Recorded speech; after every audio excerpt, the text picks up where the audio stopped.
is this fear genuine? Is there any reason to be afraid? Is it normal? Is it abnormal? Is there anything to fear about the COVID-19 pandemic? From your research, from your professional and academic perspectives. COVID-19, like you have rightly classified it, is nothing to be scared about. But because of the way it has been presented to the people, or human race in general, then there will be cause for people to be scared. Because a scare factor has been added to the presentation of COVID-19. Thank God you called it COVID-19. I thought you would say coronavirus. Then I will ask you some certain questions. But you have classified it. So what are we experiencing across the world? Is it coronary virus or coronavirus or COVID-19? So if you look at COVID-19 as a concept, I have told people it's nothing to be scared about. Nothing. Why are you so sure about that? When you say something is a virus, and from all ramifications, all the scientific implications they have mentioned about it, does not obey basic scientific classifications, then you don't need to bother yourself about it. We are told it's as an organism. How can a virus be an organism? We are saying COVID-19 is affecting people. How is it affecting the people? What laboratory procedures or what protocol, what scientific protocol did you engage to now isolate and identify what you have classified as COVID-19? If I am sick and I go to a doctor and the doctor will ask certain questions, when doctor asks me certain questions, then he will weigh the information and will say, okay, fine, I suspect you have malaria. Then go to the lab. That lab he has sent you to is to confirm his suspicion. So what you do, when you get to the lab, they take samples. Basically, maybe blood sample. I'm not a lab scientist, but I know that there are procedures they now follow to isolate the microbes or whatever is resulting in malaria symptoms that the person is feeling. Let's take it back now to COVID-19. What are the symptoms they have found out in the lab? All we hear is that 2 persons are positive today, 20, it has increased to 20 the next day. The other day, it is now 300. Fine. Then all of a sudden, after a day or 2, you hear they are positive. When they are from positive, they go straight to negativity. They are negative. We have released them. What did you now do? Under the isolation condition that they are using to scare everybody and keeping everybody at home. What did you do in that isolation center? What procedures, what scientific procedure did you prove on ground to now prove to the world that this is what we are experiencing? This is what is killing people. This is what is terrorizing every person. COVID-19 has more than we can see. There are a lot of information about it that we are not getting. And scientifically, I am willing to be challenged by any person. Scientifically, it has failed all scientific principles in terms of classifying disease, either being virus or whatever it is. Okay, let me pause you there. Professor Ajene, COVID-19, from all available information, whether at home or abroad, is killing people in the hundreds of thousands, even in the million now, over 1.2 million deaths. In places like the United States of America, in Italy, in Spain, the numbers are growing by the day. What is it about this virus that is making it to kill people at such a quantum number? You are using 2 languages now, so permit me to go back to the background of my colleague. COVID-19, coronavirus. First and foremost, the COVID-19 is covered from corona disease. Yeah. COVID is corona disease. 19, it occurs in 2019. Yes. So let's get it clear. If it's COVID-19, that it begins in 2019, why is it killing people? First, can we go back to the origin of the COVID-19? People say once you identify a problem, you can easily provide what? A solution. We were told that it originated from where? China. Automatically, we know the source. How does it originate? Is it just a new virus that has just emitted? And there are a lot of virology, professors of virology everywhere. Yes. It goes to say that it kills people on a day, maybe hundreds on a daily basis. Those people killed or died as a result of coronavirus, what happened to them? For instance, our federal government has just said anyone killed by coronavirus will not be released. That becomes the work of pathologists. They go into it. What is the resultant effect if you are affected by COVID-19? Which area of the body does it affect and thus leading to death? We keep on hearing wrong. We are told it affects the respiratory system. Good. The respiratory tract. Yes. Okay. What are your thoughts along this line? Thank God I am an anatomist. Let's start from the respiratory tract. Even starting from where they said, from information availableness, like it leads to copious secretion of mucus. And the respiratory tract, starting from the trachea, or the windpipe, as common man would say it, and the esophagus, they call gullet, they begin at the same spot, at the 6th cervical vertebra. The only difference is that the trachea is at the top, while the esophagus is below. They are being separated by what we call tracheoesophageal groin. And information available says that if you secrete more mucus, which eventually lead to the blockage of the respiratory tract, and no human being can survive without oxygen. It shows that the oxygen going into the respiratory tract, thus via the respiratory tract to the lungs, is being stopped. And then the suggestion now is, if it's just mere mucus is secrete, and we are also told also that we are being advised to take hot water. That is to show that once you take in the water, hot, warm water, it will flush it along the esophagus. Ordinarily, the pH value of stomach, which is acidic, will destroy it. Then that is a big, it's a solution. It's a big relief. It's a big relief. Yeah, yeah. Then the question now is, if pathology has even said it is at this respiratory system, and that it blocks the respiratory system such that you will not get more oxygen.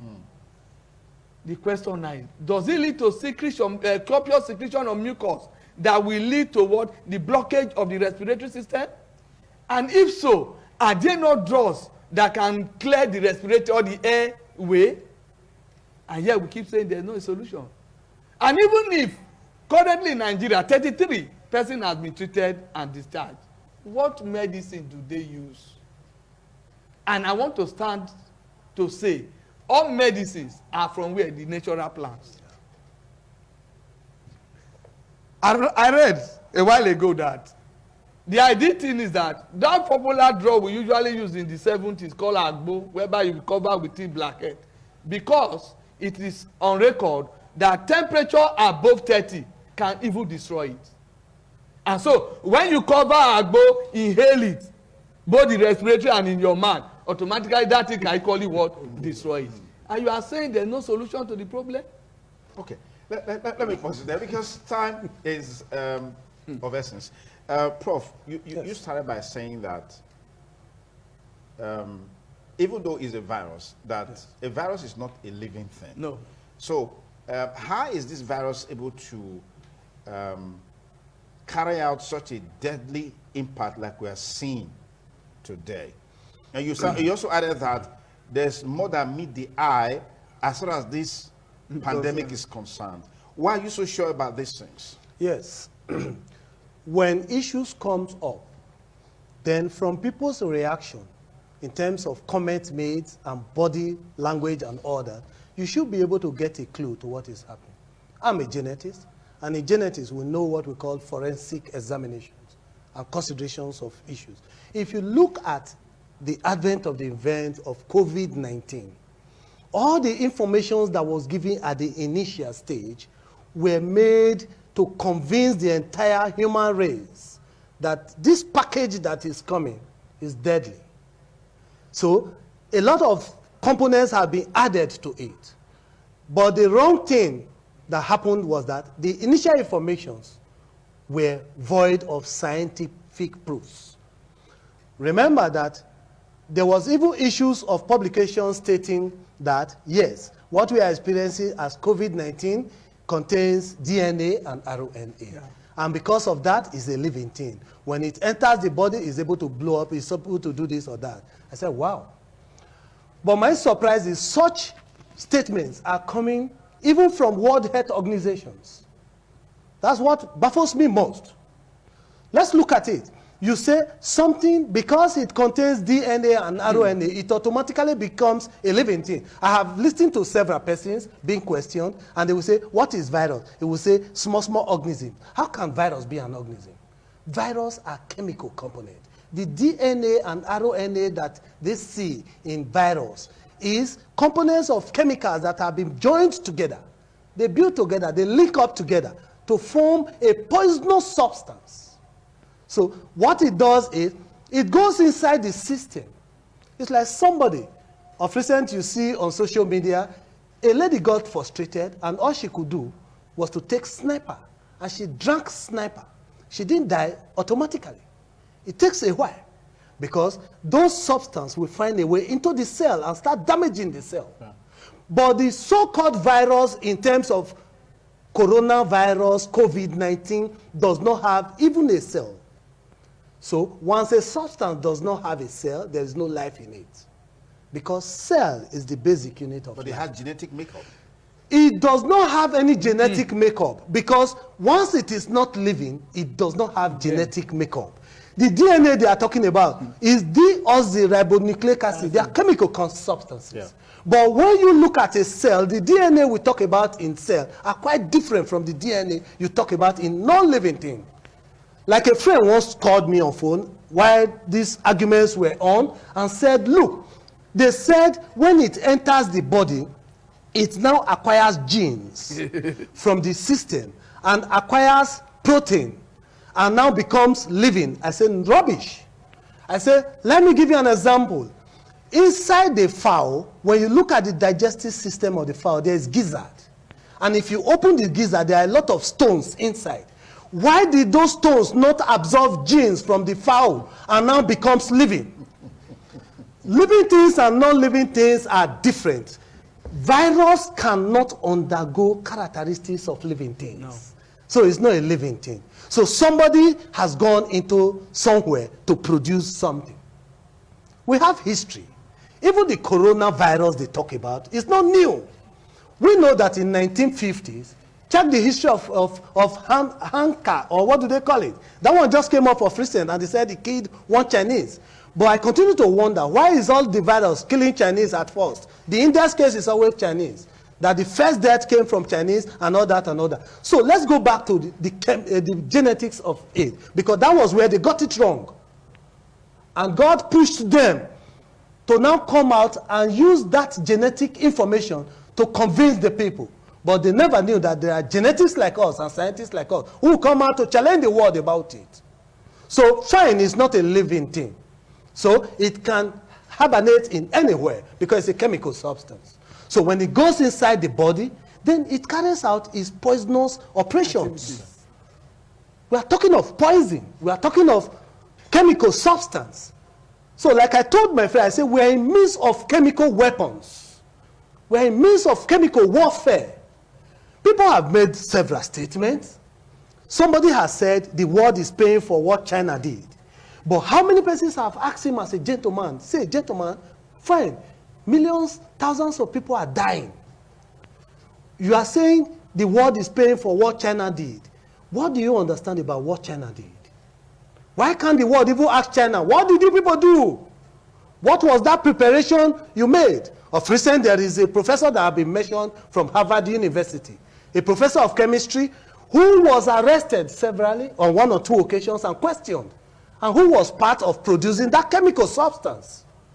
So if you now look at a chemical substance, what I have told people is that we are so lucky. When I say we, I mean the whole entire world race.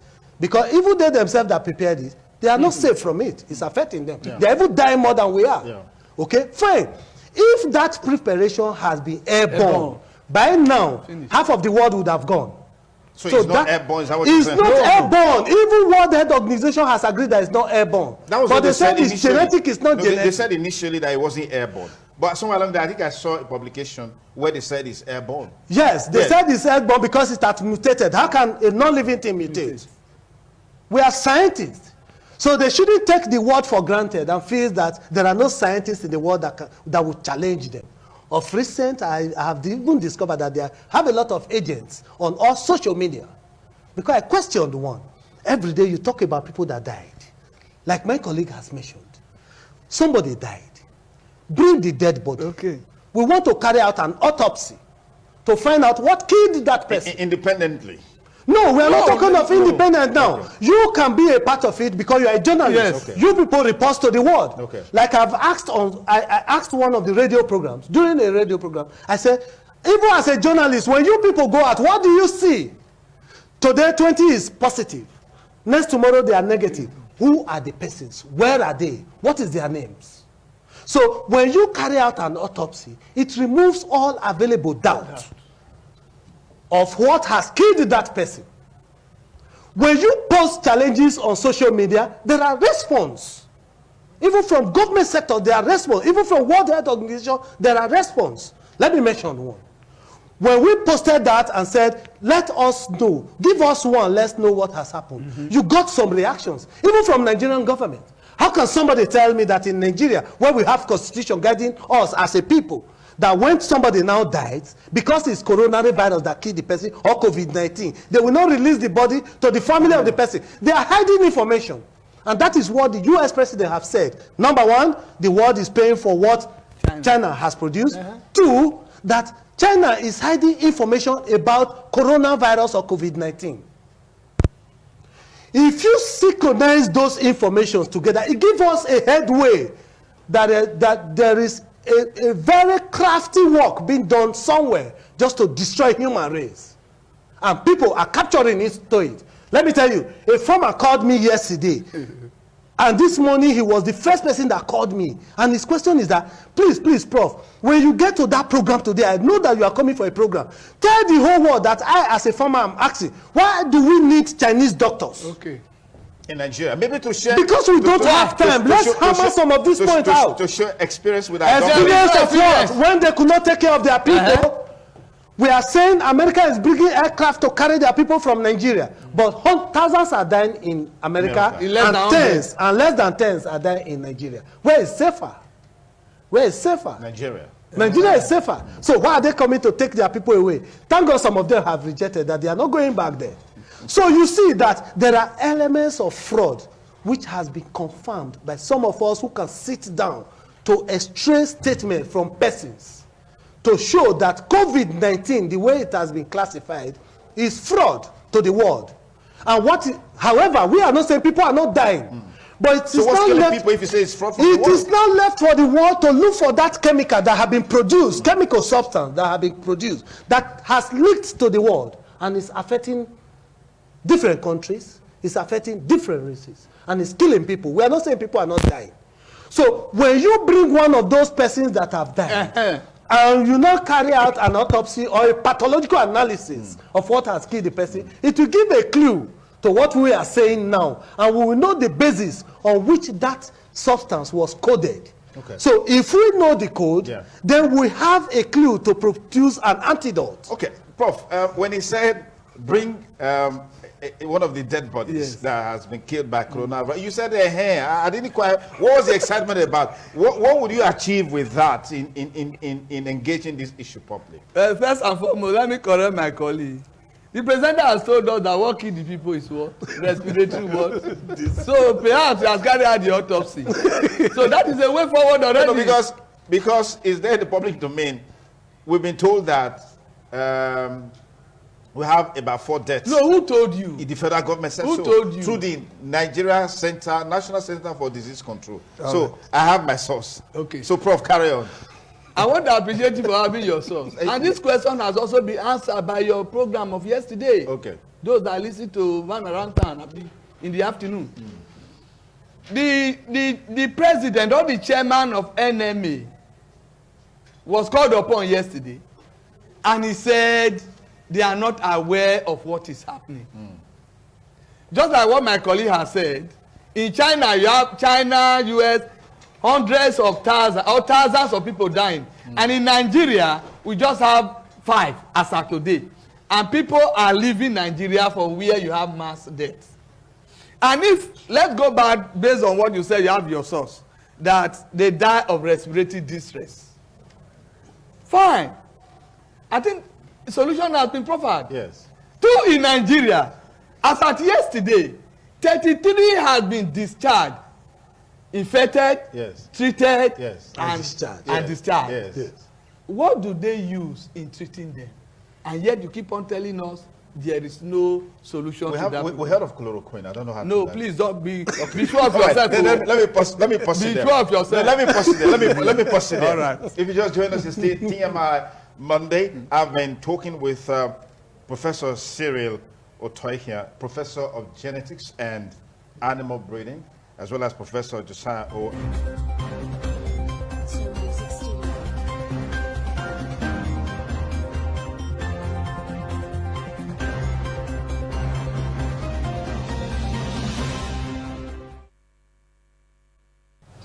All right, thank you again for staying with us on TMI as we conclude our discussion segment with Professor Cyril and Professor Josiah here with us.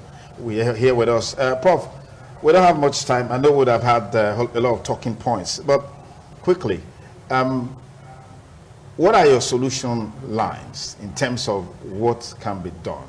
We can't deny the fact that people are dying and there is a virus, even though you feel that there is more to it than meet the eye in terms of what is there in the public space. So let me begin with Professor Josiah. Based on the revelation so far, I will advise, apart from the normal signs, they said wash hands and the rest, I will advise every one of us to take warm water, because that will automatically tends to melt the mucus, supposedly said it increases, and that will equally wash it off for now. 2, we should also consider, could there be anything that can lead to bronchodilator? We have all these things, all these herbs that can assist in bronchodilators and what have you. For instance, they have also profiled lemon, because from their pH, between 5.5 and 8.2 is the pH of the coronavirus. Anything more than that will not be convenient for it. And that is why they suggest, or we want to believe, that when you take warm water, the moment you wash it from the throat and it gets to the stomach, that is the end of the virus. Okay. So warm water is I will encourage that for now. Okay. And taking things like lemon. Is this based on your personal? No, the revelation so It's far. based on the information. The revelation so far in from public the space? yes. Okay. All right, Professor Cyril. Yeah. Yes, we have seen a situation where the world is experiencing poisoning, okay, chemical poisoning. It has been designed in such a way that there must be contact. So the first thing I will advise is this: nobody should be allowed to travel to troubled zone. Troubled zone means that thing has been produced and they have target and it has been sent out. So when you go into those troubled zones, there is possibility for you to acquire it. Like when they said wash hand, I did ask, I said, why washing only the hand? Why don't you tell the people to take several bathing, maybe in the morning, in the afternoon, and in the evening? As much as you can do, bathe. Then the clothes you wear can be a source of moving virus. Virus, now remember, is not a living thing, but a chemical substance. The clothes you wear can carry it. The shoes on your leg can carry it. The wristwatch you wear and you pull it off and you don't have anything to do with it can carry it. So nobody should go to troubled zone so that you don't end up as a vector or as somebody who is now transporting it back to areas where it does not exist. Because one, it is not because of the standard of our health facility that we are not experiencing it. No, it's because Africa per se is not a target zone. But most of the countries that are experiencing it in Africa results from people going to those target zones and coming back with that virus. Okay. Well, time it's not very friendly today, not because time wanted to be that way, because of some of the technical hitches we had earlier. That's why it was pretty difficult, because the next line of conversation will be on the whole issue surrounding vaccination. And then we also have issues surrounding the 5G network launch, where people say, well, there is a correlation between COVID-19 and 5G. Others have said, well, it's not possible because that also cannot stand the test of time as it relates to basic science of electromagnetism, but electromagnetic radiation, as it were. But that won't be for today. Hopefully next week Monday we'll have you guys back so we can talk more about that. No problem. I have the contacts of a panelist here. Professor Cyril can be reached on 080-3344-7416, and Professor Josiah can be reached on 080-3408-4016. If you need a contact to get more information, you can also reach me and then on ITV Radio, and we'll be able to make this information available to you. Well, that's much time with me, so thank you so much for your time, Prof. No problem. Our profs, thank you for your time. We'll take a short break. When we return, we'll be talking with Dr. Brightons. It's the TMI Monday with yours sincerely. Don't go away.